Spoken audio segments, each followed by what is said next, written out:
Welcome to ANT223, simplifying and accelerating data integration and ETL with AWS Glue. I hope you are having a great time at reInvent. I hope it's entertaining, exciting, and enriching. We have three presenters today. I'm Santosh Chandrachud. I'm the General Manager for AWS Glue. And with me I have... I am Moisés Nascimento. I am Chief Data and Analytics Officer within Itau Unibanco. I'm Roberto Figueira. I'm the Head of Data and Analytics Platform Engineering at Itau Unibanco and work with Moisés. Yeah, so we have an exciting presentation ahead. Thanks, Roberto and Moisés. And we'll see you shortly. I'm going to do the first part of the presentation, and they're going to go through their use case. Awesome. And we're going to discuss that in detail. Cool. Okay. Cool. Thanks. So as you are aware, businesses are struggling to reinvent themselves. They want to reinvent themselves by making data work for them. And the very first step for that is data integration. However, you face a series of challenges that prevent you from unlocking the true value from your data. And today we're going to talk about how AWS Glue simplifies that process. We have a lot to cover. Let's get started. We're going to go over the agenda. We're going to talk about the trends and challenges in data integration. Then we're going to talk about key capabilities of AWS Glue. We're also going to discuss the new innovations and how they further simplify your data integration and ETL process. Then I'm going to hand it over to the Itau team, and they're going to discuss how they built scalable data mesh architecture using AWS Glue. And finally, we're going to conclude, and we're going to take some question and answer behind after the talk. Before I begin the presentation, how many of you are Glue customers? All right, that's almost half of you. How many of you are data engineers or developers? Okay, how many of you are like data analyst or business analyst? All right, no one? Okay, one, cool. And how many of you are data admins or IT admins, decision makers? All right, cool. So we have a mixed crowd focused on developers and data engineers, but I hope this presentation delights all of you alike. Let's get started. So this is a special reInvent for us. We are celebrating our 5th anniversary since the launch of Glue service. And we've come a long way. Today we have hundreds of thousands of customers. They're spread across multiple verticals like financials, automotive, industrial, government, and public sector, and many more. We also have customers in different sizes. You have customers who are really, really early startup wanting to use Glue serverless data integration platform.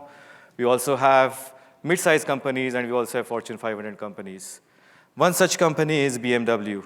BMW has built their serverless data integration platform using Glue. Today, they are running 20K jobs. They have 5K internal customers. These are individual users and departments that are using Glue behind the scene. They are solving key use cases that are relevant to their business. The reason they are using Glue is they like the fast startup time and easier experience through Glue UI in authoring and monitoring the jobs at scale. We also had a series of innovations this year, and we accelerated pace of our innovation. They came in a variety of dimensions. For example, we had innovation for our engines. We had innovation for developing your productivity. We had innovation for reducing cost and data management, and many, many more. Coupled with the fact that Glue has been used by multiple customers, we are solving key use cases and the pace of our innovation. We are thrilled to announce that Glue is now appeared in Gartner's Magic Quadrant for data integration. And this is a big success for us. They particularly call out 3 things. They call out Glue excels at serverless data integration. They call out that Glue excels at cataloging and metadata capabilities. And we also excel at supporting native AWS data sources. So this comes back to data integration. So why data integration? Why do we even do it?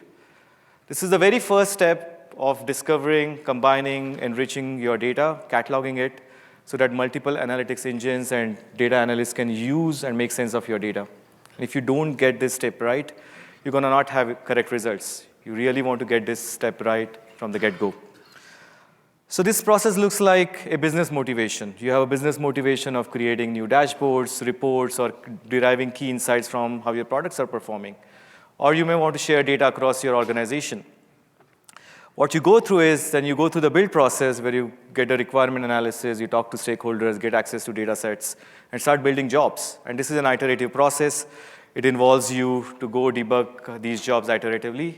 Finally, you operationalize this job by investing in troubleshooting, monitoring, and creating pipelines at scale. Again, nothing works on the first go, so you need to go through this process iteratively till you feel you can establish key SLAs with your customers.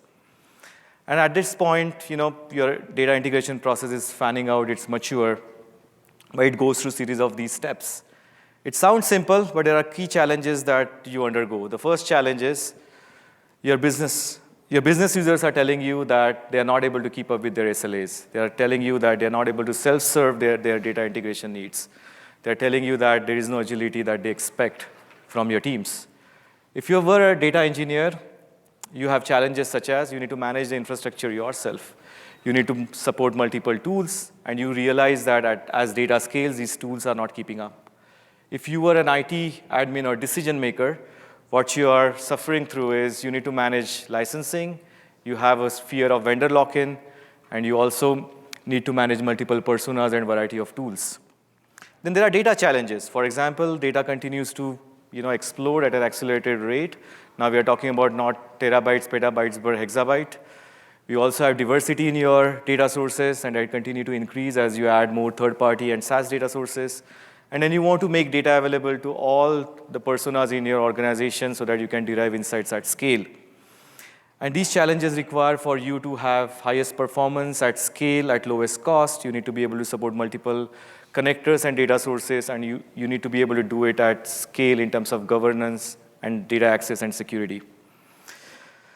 Then there are data integration challenges when you're actually building pipelines. You may end up writing complex business logic. You may need to have the reliability built in, so you need to have retry logic and how do you recover from failures. And then finally, you need to build it at scale. And this is a lot of work, requires specialized skill set, and this process does not scale across your organization. So what are our choices? We have kind of two broad choices. One, we can stick with our traditional ETL tools with the licensing and lock-in and lack of scalability and less utilization. Or you could kind of migrate to big data frameworks, which are highly scalable, but they need to procure capacity, manage the frameworks, be an expert in those frameworks, debug the failures, and you need to kind of abstract this yourself, which is quite challenging. And that's the reason we built AWS Glue. With AWS Glue, you get to focus on data. It's serverless to begin with. You scale on demand, so you only pay when your jobs run. It's for all the personas in your organization so that multiple users can join the data integration journey and you can scale your process. And finally, it's built on top of powerful open source engines. And because of this, you can actually bring in more workloads, or even if you want to do it yourself later, you are free to do that. There's no vendor lock-in. Now, this brings us to the functional building blocks of AWS Glue.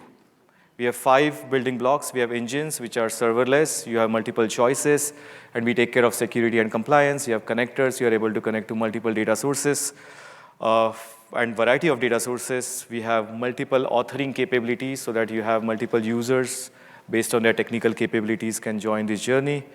We have multiple enhancements for you to operationalize these workloads at scale. And finally, we have key investments such as cataloging, metadata management, and managing your data for sensitivity and data quality. Let's talk about engines. Our engines are serverless. There is no infrastructure to manage. Behind the scene, we're going to take care of provisioning capacity, forecasting, patching, version management, failure detection. All that's on us. And we are at scale, and we do that job for the last 5 years. The most of the jobs start under 5 to 10 seconds, so you can build predictable, fast workloads. And these are cost effective. You only pay when you are running and with 1 second billing. Now, cost is on everyone's mind. It's even more so in the current economic environments. So we added further enhancement for you to optimize your cost. These cost controls allow you to reduce your cost up to 40%. Let's talk about them. So the first one is auto-scaling. We launched it in April. With auto-scaling, you are able to set maximum data processing capacity you need. However, you only end up using what you really need during the execution of your jobs. That way, you get the right performance. Right sizing is hard. And you also reduce cost up to 20%, 20 to 40%. A lot of our customers have onboarded to this feature, reducing cost for them up to 40%. Then you have streaming use case. Glue supports streaming. A not all streams are busy. You have low volume streams, and these low volume streams do not need a lot of computational power. So we announced 1/4 the capacity of our new worker type, which gives you 1/4 the cost and allows you to enable use cases that does not have high activity in your streams. Finally, not all workloads are alike. For example, you have some workloads which can tolerate delays or startup time, or they can recover from failures. For these workloads, we offer flex job type. Using this job type, we offer you capacity, which is spare capacity in AWS, and in return, you get about 34% discount. So with these three capabilities, not only you make your data integration workload scalable, but also cost-effective. Now, as cost is important, so is reliability and scale. So Glue's engine is highly predictable and it at scale. What customers love about our engine is if you ask us three data processing unit or 300, our job starts almost around the same time. This capability was possible because we've invested in warm pool technology. We've invested in scheduler and resource manager, which is job aware. So as we are procuring this capacity from EC2, we are able to assign them to your jobs on the fly. And because of these capabilities, you're able to get fast and predictable startup times. This enables you to build some cool workloads such as anomaly detection. Your job starts just in a few seconds. You can detect anomaly in your data sets and keep going further. The second thing is we are at scale. We are running close to, we're running close to 100 million jobs a year, more than 100 million of jobs, hundreds of millions of jobs. And we are able to offer 99.9 plus SLA. Now, this allows you to build predictable and reliable pipelines. This is one of the pain points we talked about data engineers. And this is our solution. Now, let's talk about engines. Glue supports multiple data integration engine. However, the most popular today is Apache Spark. It's highly popular because of its scale, data parallel processing, in-memory data processing, as well as fault tolerance and resiliency. It also supports multiple developer frameworks such as Python, Scala, so developers are really happy about Apache Spark. Now, one of the challenges that you face in Apache Spark is when you are trying to shuffle your data. Shuffle is a process when data gets redistributed in your cluster. And at that time, you're not just bound by the amount of memory that you have for processing this data, but also the data spill happens to disk. When that happens and your disk is overflowing, the job simply fails. And it's very hard to recover from these failures. So while we have hundreds of millions of jobs, we do have failures that resulted due to disk running out. So what we did is we built a Cloud Shuffle plugin, which allows you to specify Amazon S3 or any other object store to spill your data. With this, there are no limitations in terms of size. Your job continues to run as it is, increasing your fault tolerance and success rate. Now, we wanted to do more than this. We wanted to make this innovation available to Spark runtime beyond Glue. So we've made these libraries now open with Apache 2.0 license, so you can pick these libraries and run on your clusters that are running Spark, be it on-prem or any other place. All you need to do is kind of provide a pointer that points to your object store. It can be even something on-prem, and that will give you the same fault tolerance profile that you get on Glue. Next, we're going to talk about Glue 3.0. We launched this last year. This is our fastest growing version. It gave you the performance and fast startup times and also provided you auto-scaling capabilities. Now, customers wanted to get more innovation that we have in Spark. For that, we announced this reInvent, Glue 4.0. You get the newer upgrades on Spark, Python, and Scala. You get Spark 3.3, Python 3.1. You also get performance-optimized Spark 3.0, which has multifold performance over open source Spark. We also have distributed Pandas API. You can use this to run your Pandas workloads. And we also had an announcement in Adam's keynote on Tuesday, which talked about a new Redshift connector, which is highly performant. It's 10x faster on TPCDS benchmarking. It gives you access to your data in data warehouse quickly, and it's also consistent. So all these capabilities are now generally available. You can start using it whenever you can. Next, we're going to talk about another engine. Not only we support Spark, but we also support another engine which is Python. Everyone loves Python. It's easy to get started. You get framework support like NumPy, SkyPy, Pandas, and many more. So customers love to get started. Developers love Python.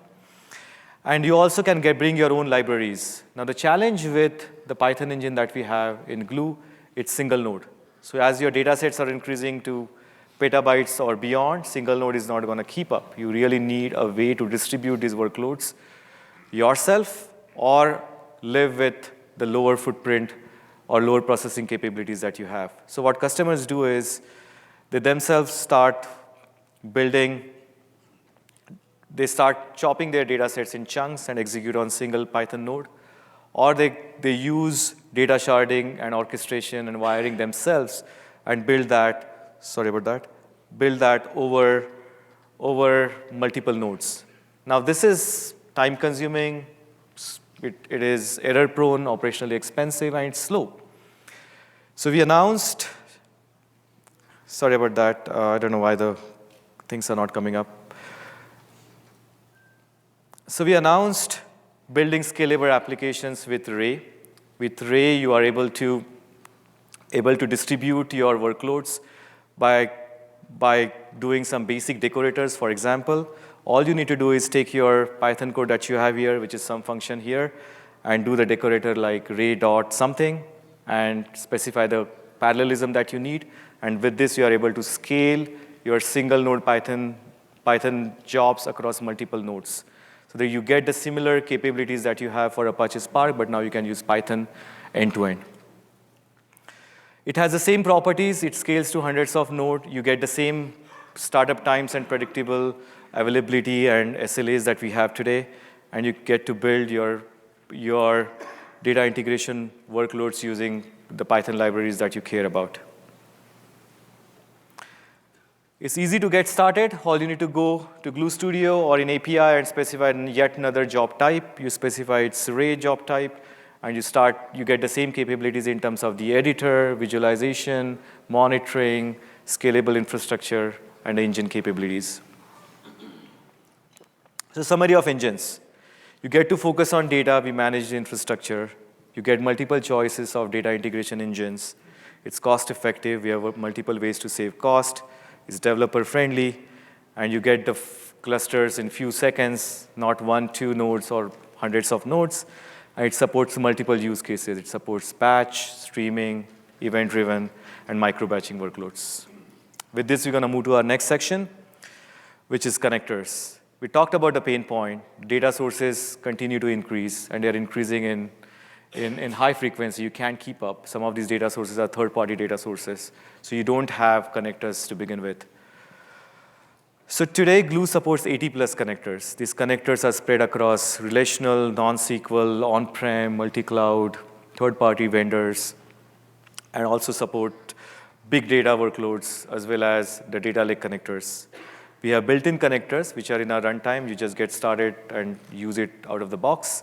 We also have marketplace connectors. So if certain connectors we do not support, you can get them from the marketplace, and you can start using in your job just like you would do with the built-in connectors. If there is a domain-specific connector that you have some, for example, mainframe connector that you want to build, we provide you an interface and SDK that you can build against, and you can apply those connectors to your data integration jobs. It's easy to get started. All you need to do is go to Glue Studio, for example, and these connectors are discoverable. You can consume these connectors in your job authoring workflows. These connectors are also efficient. They also reduce traffic on network. They also reduce data that you need to pull in from your data stores. It also gives you highly parallelism. It allows partitioning, so you can load data in parallel if the data store supports. So all these capabilities are built in Glue's connectors. Now, one of the challenges that we talked about is the variety of connectors. And AppFlow is our fully managed service to provide you access to SaaS data stores. Now, last week we announced integration with AppFlow, where AppFlow can publish the data in Glue data catalog, so you can start consuming that data in your Glue ETL and data integration jobs. There are 50+ connectors. They are spread across multiple applications such as marketing and advertising, CRM, and many more. This is available for you to start using as of last week. One of the other type of pattern that's emerging, and as you might be aware as developer, is transactional data lakes. They're highly popular. Customers are expecting ACID properties on your data lakes just like they expect from data warehouses. Now, building these properties are hard, and there are a lot of open source frameworks who support the transactionality on data lakes. You get the incremental loads, you get streaming ingestion, you get CDC properties, you get time travel. So there's a lot of variety of properties that you can build on top of transactional data lakes. In Glue 4.0, now we support Hoodie, Delta Lake, and Iceberg natively so that you don't need to do version management, procuring these connectors and managing it yourself. It's available right off the bat. You can start using it, and you get to build transactionality on your data lakes. So this is huge. It saves you a lot of time, and the future is towards the transactionality. So I think this is progress in the right direction. Next, we're going to talk about authoring solutions. We talked about the challenges that business teams and data engineers and IT teams face. They want to have one tool that can delight multiple users or personas. So for Glue, we thought through that. If you were a business analyst or data analyst, you are proficient in SQL, maybe lightweight Python. If you're a data engineer, you're proficient in Scala, PySpark, and variety of engines that we talked about. And if you're IT developers, you are in the spectrum somewhere. Now, you want to have a tool that delights each of the users in this access. So let's start with a visual developer or ETL developer who prefers visual ETL authoring capability. For that, we have Glue ETL visual authoring. You can start building your data flow from source to target with the transformation in between. Visually, we have abstracted Spark for you. In that sense, you focus on the work, and we take care of creating and generating code for you. As you're walking through these transformations, you can go one by one and see how these results are or transformations are changing your results. You also get to do schema discovery so that you can start modifying your code as needed. And finally, this is integrated into the job system. So once you're happy with the visual authoring that you've done, you can simply run this job at scale on the same serverless engines that we have. Next category of users are data engineers who love to use Notebook. Notebook is a popular interface that's used by data engineers and data scientists. It's highly effective in offering you interactive job authoring, data exploration experience. We have Glue Studio notebooks natively supported in Glue Studio. They're built on interactive sessions that we'll talk about shortly. It helps you explore data. It lets you test your ETL code. And once you're happy with it, you can just convert your notebook into a Glue job. It just runs as if it's any other Glue job. So it actually saves you a lot of boilerplate work and helps you basically migrate between the job system and the notebook system. So next type of users are the developers, which is predominant population here. We offer script interface. So if you have code that you've written in your own popular editor, you can just bring it in. You can save it as job, and you're good to go. We take care of the boilerplate code and kind of the wiring for you. So you get started very quickly and build your data integration jobs. The fourth category of users are data analysts or business analysts who prefer to use Excel-like visual interface. They want to actually see how the data is transformed. They also want to profile this data so that they can understand their domain-specific data sets. For this, we offer Glue Data Brew. It comes with 250+ transformations. You can apply this transformation in series, and you can create a recipe. This recipe now you can share across your organization. And if you choose to, this can also be run as a Glue job on the same scalable backend. We also have advanced users who want to use their own toolchain and connect to the interactive session or interactive Spark runtime that we provide you. For these customers, we announced Interactive Sessions API. You can build your own Jupyter-compliant editors such as PyCharm, such as IntelliJ, and they simply work out of the box by installing this plugin. You can connect to the same interactive backend. You can issue statements, and you get the results back. So it also helps you with data exploration and interactive job authoring. We also offered integration with Amazon SageMaker. We just announced a few months back. With this integration, if you are a data scientist and you are using Glue for your data integration jobs or interactive data preparation, you can simply use it from SageMaker notebook. You don't need to connect to Glue notebook.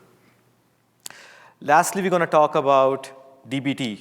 dbt is a popular SQL native data modeling framework.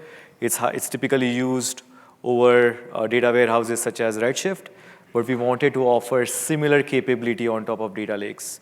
So we built a dbt Glue adapter. With this adapter, you can simply use your dbt SQL data modeling statements. It gets translated into Spark commands, uses interactive sessions behind the back, and runs these commands on data lakes.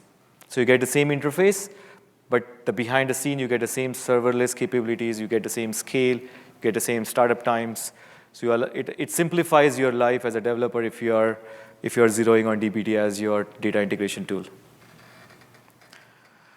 Finally, we're going to talk about custom transformations. We discussed earlier, as part of your job, you end up building a lot of custom application code. It's hard to build this application code, but it's even harder if you were to repeat this again and again and share this, and unable to share this across your organization. So today, once you build this transformation, we did not have any way to share them and discover them across your organization. So this reInvent, we announced custom visual transforms. You build your custom business logic as custom transform once. These are discoverable in your account, so any other less technical user who wants to consume these transforms can do that. You don't need to be a Spark expert. You build it once and share it across your teams. With this, you increase your productivity, and you don't need to rewrite the code again and again. You can embed this custom transform both in visual and scripted code. It gives you not only the productivity, but it also improves the it makes it error prone because you can modify code once and it can be used everywhere else. So in summary, in authoring, we support a variety of personas, and we delight multiple users to participate in data integration journey. It helps you scale this process. We abstract away the complexity so that you can focus on data and data transformation, and we take care of abstracting Spark under the hood. We offer more than one interface even for developers. We talked about dbt, interactive sessions, notebooks, and we allow you to have custom visual transform that you can build once and share across. With this, we're going to move to the next section, is operationalize. Once you build your job, running pipelines at scale is hard. So what you want to do is you want to create business workflows and data pipelines that mimic your end-to-end data flow. So for that, we offer Glue workflows. If you want to stay in Glue and you want to stitch Glue crawlers, Python shell jobs, your Spark jobs together with one workflow, with a simplified UI, you can stick with Glue workflows, but we have more than one ways to support your data pipeline needs.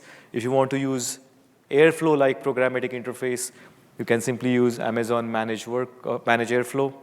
If you want to orchestrate data integration capabilities across multiple services in AWS, you can use AWS Step Functions. We support more than one ways to build pipelines at scale. Now, as customers want to build pipelines that are data aware and they respond to data as it arrives, customers also wanted to build pipelines that respond to events. An event can be somebody published data sets in S3. You want to do, say, for example, anomaly detection. Somebody published some tweet and you want to do sentiment analysis. And for that, we offer event-driven workflows. The Glue workflows are fully integrated with AWS Event Bridge, which is where all the events can be multiplexed and consumed by Glue workflows. With this, as and when the event happens, for example, an S3 data event happen, that gets into the event bridge. EventBridge sends it to the event-driven workflows that you've configured. And then you keep running your workflows on demand. They're reactive, they respond to data, and you get to the insight faster. Another capabilities developer ask is Git integration. You want to have full life cycle of the code development that you do. You want to publish your code centrally so that others can develop for that. You want to develop code in your prod environment and then upgrade that to your prod environments. And you need a workflow which optimizes your productivity, and you want to use the tools that you care about. So Glue now offers integration both for visual and non-visual jobs using Git and AWS Code Commit. All you need to do is go through Glue Studio or use our APIs and publish the URL which maps to your Git or AWS commit endpoints. We can also allow with this you can also integrate this with your other tools such as Jenkins so that you can promote your workloads from pre-prod to prod. You can also change the properties on your job so that now it points to the latest, most qualified version control snapshot that you have and get to run and build this reliably across your organization. Now we talked about authoring. Monitoring is equally important. As you keep building thousands of jobs, monitoring this job at scale is not easy. For that, we offer visual interface. We can get view of your thousands of job runs using single pane of glass. We give you debuggability and recommendation and logs. We also announce something called Job Insights, with which you know what your failure domains are and the recommendations that come along with. You can track your resource usage so that you can optimize your cost if you choose to. And you can filter by multiple job properties so that you can get a cross-sectional view of your job runs across multiple dimensions. Next, we're going to talk about data management. Data management is an important topic. It starts with cataloging. It starts about giving you advanced transforms so that you can manage your data sets more effectively. So we start with Glue Data Catalog. It's our highly durable, available, and scalable Hive-compliant metastore. It's well integrated with all the analytics engines that we have in AWS. It offers you third-party integration. It's serverless. You can have millions of partitions that can be managed by Glue Data Catalog. And it allows you multiple ways to do access control and security over your metadata. Now, you need to populate this Glue Data Catalog. For that, we have Glue crawlers. Before that, we're going to talk about the key innovations that we had this year for Glue Data Catalog. One of the challenges that you were facing is you're unable to keep up with the limits that you have. If you have millions of partitions and if you're approaching that limit, you want it to be ahead of that curve. For that, we allow you to look at these metrics using CloudWatch catalog metrics, so you can stay ahead of the curve. You can set alarming and thresholding on them. We also allowed you to do federation of your existing Hive-compliant metastore into Glue Data Catalog so that you can stick to the catalog that you have, but you can have federated view through Glue Data Catalog. We allowed you to scale your permissionings using database connection and connection tagging. And finally, we allowed you to sync use Glue Data Catalog for Delta Lake metadata, just like you have Glue data tables today. One of the ways to populate your Glue Data Catalog is crawlers. Crawlers allow you to discover schema. They allow you to discover drift in your schema, and then they keep data catalog in sync with the schema that you see in your data. This year, we announced multiple enhancements for crawlers. We announced you to get metrics on your previous crawl runs so that you can know how many partitions were created, what kind of table statistics that you can have insights from. We also publish table and column statistics in Glue Data Catalog. Using that, you can optimize your engines and query performance. We also added cross-account crawler support using lake formation, which is huge. Sometimes you want to crawl data across multiple tables and accounts. We also supported fast incremental crawling, so you don't need to go over entire data sets every single time. Just like we have event-driven workflows, you can have event-driven crawls, which respond to data arrival and keep your schema in sync. Finally, we're going to talk about sensitive data detection. It's a very critical topic in a world of compliance and security and data privacy. You want to ensure that you are preparing data sets which does not have sensitive data leaking into them. For that, this year we announced sensitive data detection. Data detection can happen at scale. All you need to do is go to Glue Studio, select the entities that we support out of the box. If you want to have custom entities, you are welcome to write that code, and we support custom entities with sensitive data detection. Finally, you have an ability to remediate your data sets. You clean them up. You can fail your job. You can mask sensitive data so that data never makes it to your data lakes.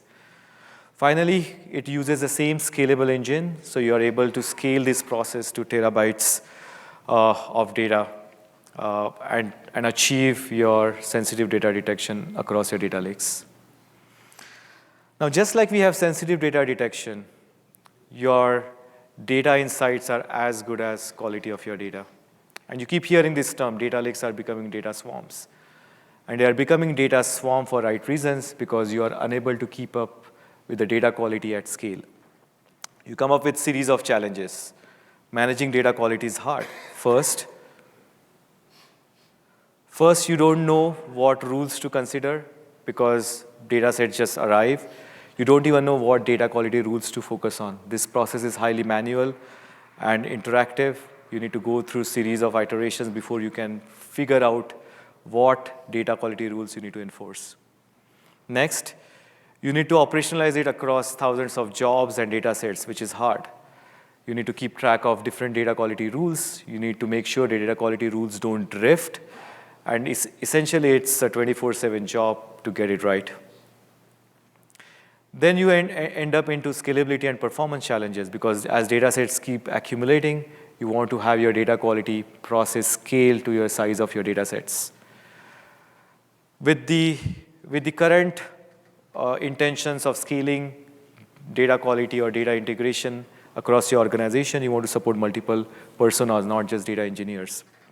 And finally, you want to build alerts and remediation as the data quality deteriorates. You don't want to be blindsided as the data leaks into your data lakes, and which is not of high quality. You should be able to recorrect it and make sure the quality is tight. Today, I'm happy to announce AWS Glue data quality. This was announced in the keynote, in Swami's keynote today. We're gonna learn about this through two ways. We're gonna go through slides quickly, but we're also gonna go through demo so that you're gonna get the entire view how the data quality works end to end. Data quality has multiple features. We measure and recommend rules out of the box. Once you have the rules, you can set those rules on schedule so that we can follow the drift in your rules. You can also enact your policies so that what to do when the data quality fails. You can apply data quality on data catalogs, so where the data sets reside. You can simply go to your data set or tables in data catalogs, select the data quality process to first recommend the rules. Then you can enforce policies. Once you recommend the rules, you can add your own custom rules. If you have your own business logic, you can add those custom rules and scale it across all your data sets. If you want to prevent data from even leaking into your pipelines, you can do that in your job authoring workflows. You can go to Glue Studio, or you can use code or script editor, and you can add Glue data quality transform, which can detect the data quality deterioration and redact or act on the data sets that you care about. So without further delay, I am going to start the demo here. It's going to take about 3 minutes, and that's going to give you an overall Welcome to AWS picture. Glue Data Quality Demo. ABC Taxi is a fictional ride-sharing company. Business users use a dataset, trips, which has information about the time when a taxi picked up passengers, number of passengers traveled, and the amounts paid by the passengers. ABC Taxi wants to ensure that the data is correct in order for them to make high-quality decisions. AWS Glue Data Quality makes it easy and fast to get started by recommending data quality rules. It then continuously evaluates the quality based on these rules and alerts when the quality deteriorates. Let's look at how this is done. Go to AWS Glue Data Catalog, select a database, and select the Taxi Trips dataset. Navigate to the Data Quality tab and click on Recommend Rule Sets. Enter a name for the rule set and choose an IAM role. Then click Recommend Rule Set. The recommendation task is started. This task analyzes your data and creates data quality rules without you having to create them manually, saving you time and effort. The recommendation task is completed. Now let's click on the recommended rule set to review the recommendations. Based on the data, Glue has recommended passenger count threshold as 208. Passenger counts cannot exceed more than 8 for a given ride. Let's edit these rules and provide appropriate thresholds. For passengers, we're going to make it 8. Let's save the rule set. Let's now select the updated rule set and click Evaluate Rule Set. Here, we select an IAM role and then select Evaluate Rule Set. Data quality evaluation has started. This task evaluates quality of data by checking against the rules that we have defined. The data quality evaluation is now complete. Let's click on View Details to look at the data quality score. The overall score is 95%, with 39 rules out of 41 rules passing. Business users can easily find which rules failed. In this case, the passenger counts rule has failed because it has values 208, and the total amount less than 500 rule has also failed because there are dollar amounts higher. Business users have been receiving notifications every time the data quality rules fail. Glue Data Quality publishes metrics to CloudWatch, using which you can easily set up alerts when quality deteriorates. With the help of AWS Glue Data Quality, the business users, data engineers, and the source system teams have been collaborating, and now the data quality scores have improved. ABC Taxi now wants data engineers to avoid bad data from entering into their data lakes. Glue Data Quality allows data engineers to add data quality checks within their data pipelines to accomplish this. To create ETL pipelines, go to Glue Studio, select Blank Canvas, and create a job. Add your data source. To evaluate data quality, insert Evaluate Data Quality Transform. Add the data quality rules and select the option to immediately fail the job when data quality issues occur. Complete building your data pipeline. Now click Run to execute your job. This job has completed successfully. Click on the Data Quality tab and notice that all the data quality rules were successful, resulting in this pipeline ingesting high quality data into the data lake. Thank you for watching this demo. This feature is in preview, so please kick tires. And if you want to learn more about data quality, we have a dedicated 1-hour session at 6:15 today. Without delay, I'm gonna invite Moises and Roberto.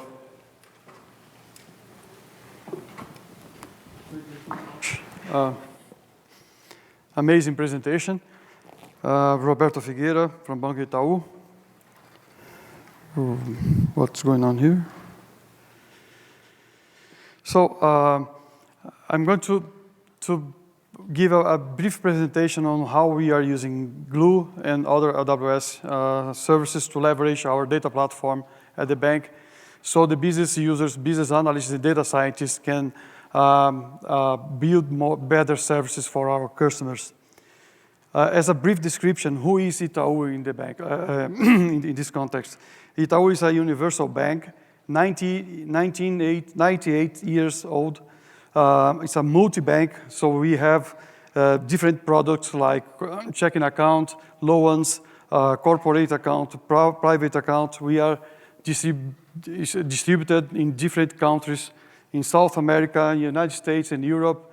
We have over 65 million customers, 20 million digital customers, 100,000 employees, 4,000 business services at the bank.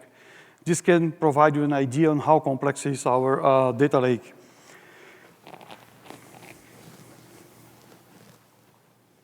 So coming to a context here on, we use, oops, there's something, apologize for that. There is a mistypo here. This distributed should be located here and not there, so this is mainframe. Transactional approach and analytical approach. Here we have very traditional implementation of legacy systems on mainframe, centralized architecture is the old way to develop systems. And on the transactional evolution, we have service-oriented platforms and then microservices. Itau started this modernization process in 2014. We moved from the centralized architecture on the mainframe, then we jumped to microservices. Today we have around 1,500 squads working at the bank to evolve our financial services. This is a huge amount of data. Those squads, they are eager to consume data and to improve the services that they build. On the other hand side, we have the analytical platform. We started with a data warehouse, a centralized platform, then we evolved to data lake. Until last year, our platform was still in Hadoop on premises. Those 1,500 squads work in one central platform doesn't scale. A lot of problems with concurrency on this platform. We started to look to that and say, oh, it will not work for the future of the bank. The bank is now on the transactional side, working in very agile way. We had to change the way we organize our data and operate our data. Then we understand that Glue could fit have a very important role here because we could, as we could see on Santosh's presentation, you can, in a few seconds, use hundreds of nodes in a cluster. So that means for us, just to give an idea, we have 9,000 jobs on our lake with 500,000 runs per month. Having the ability to install, to use one cluster per jobs for different data products was very important for us because you're going to have isolation, isolated resources, scalability, and you can adjust for your business needs and reduce the time for processing and so on. That was very important for our strategy. But when we started looking for this, we realized that not only change the way we organize the data, we needed to change the way we organize the entire platform in the organization. So we decided to adopt a data mesh architectural approach on our platform. To do that, this is the way we deployed. This platform was deployed in July this year. Here is how we are organizing the domains now based on data mesh. I will not be able to go deep on this, but today at 3 p.m. on our booth, 3405, please join me. I'll go deep on this explanation. We have the producer layers here, source systems. So whenever you modernize the system, you start loading data inside the lake layer using all the Glue stacks. I'm very excited with Glue data quality they are launching now. We have the consumers layer. So this is the data domain separation that Damag Zagani mentions on data mesh. We have this self-service, this pipelines provides a self-service installation for the platform. We have a control layer to deal with governance and security and metadata management. We have ML ops and data ops using Glue and the other Glue services on our platform. But this is the physical implementation. And what about the organizational side, the cultural side?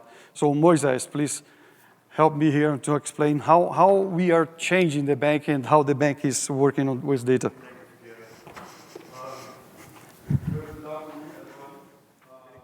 Before I was invited to head data analytics for Itau, I worked most of my career as an architect, as a DBA, as someone that was always working on the transactional or analytical systems to help to address the technical pains. So the products that AWS presents to us today, like Glue and others, are essential in order to address those technical challenges, especially when you think about cloud computing and the need to scale those systems. Having that said, it's very important when you're formulating a data strategy to think about the organizational barriers that you have to deal with in order to deliver real transformation and real use of data. Therefore, I'm going to share with you guys 3 quick topics here. 3 ideas of how to formulate a data strategy, what it's essential to do to this system to be successful, how we address the data architecture dilemmas on top of the cloud, and the products that AWS are announcing in this reInvent are very essential to address those dilemmas. And last, what best practices and lessons we learned in this journey. Just to understand, 4 years ago when we started the journey, as Figueira said, we had a very monolithical with very legacy systems. Since we launched this product in GA of this year, in the last 6 months, we have exponentially accelerated the ability to produce and consume data in the organization. So let's go through that. So the first lesson here on building a data strategy is really having a canonical data model. Now, often we forget in these big data times that it's essential to know what your master data is and what do you want to do with this data in terms of connection. Therefore, understanding those domains and have clarity, I'm not saying to develop a whole ERD diagram for the entire company. I'm talking about really looking conceptually what those elements are and how they need to come together in order to deliver the real data integration and competitive advantage so that you can look at your customers in every single touch point that it has with your data platform. Next is to have a data governance, not as an IT problem, but as a strategic program in the organization. The data owners are the business folks. So if you don't treat data that way, the conversation in the technical components cannot be addressed in the same fashion. Therefore, integrate data governance in the core of the platform was essential for us. We have been working on building this for the last 2 years, and now with AWS Data Zone, we will be able to improve this and make more agile by adding the governance components that address security and data democratization within the platform. The last one is to have a control tower, to have indicators on how the organization and data is causing impact in the business. We learned through our process that if we don't find a way to monitor the way that the company is actually evolving on how it produces and uses data to solve customers' problems and to innovate, it will be very hard for you to show in time how data is affecting the results of the company. So those are the 3 main topics that we have here on formulating our data strategy. What are the architectural dilemmas that we dealt with on the last few years, last several years, while we're dealing with this big data opportunity, but without the ability to scale and to put the data to massively usage? So the first dilemma is data security versus democratization. How do I make sure that the data is secure? At the same time, I give the data to the entire organization. Therefore, adding data security and access control to the core of your design, and in this sense, AWS Lake Formation was essential for us to build this entire network of interconnecting as metadata and users in groups so that we could address this dilemma.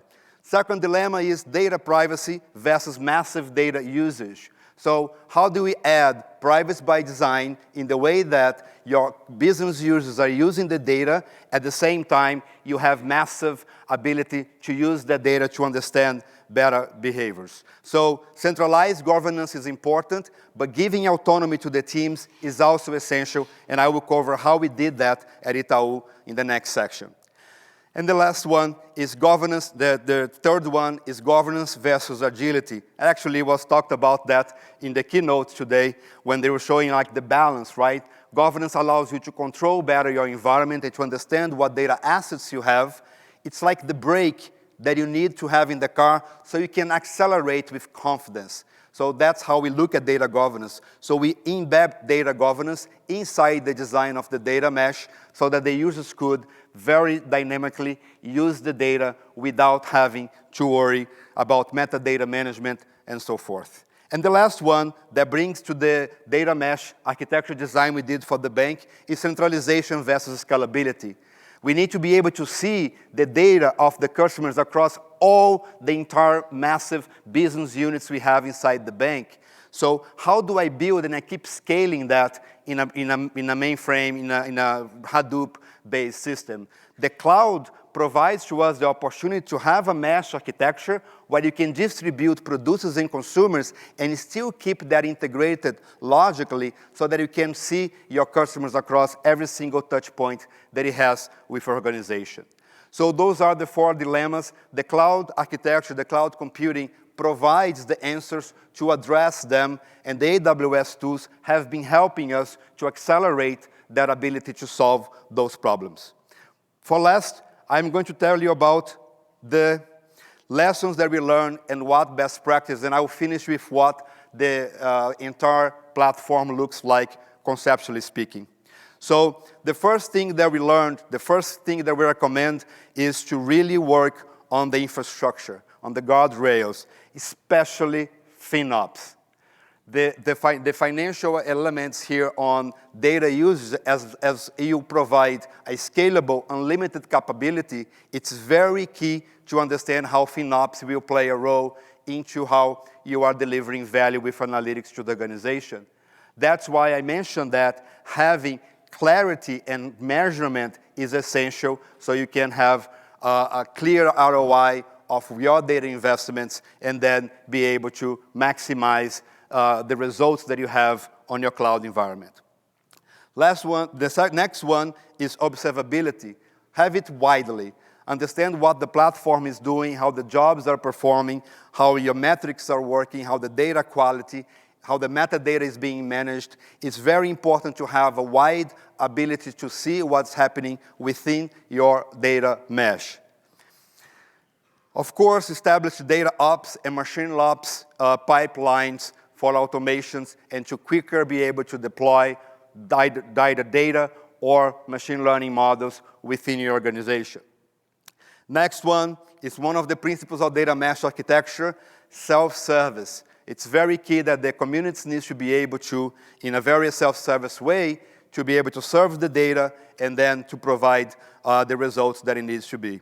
Thinking product when you think of data, and here I recommend you using the same approach we do for API documentation, API management for your data assets, dashboards, data sets, data models, machine learning models, and so forth. So they need to be findable, shareable, self-descriptive, addressable, and so forth.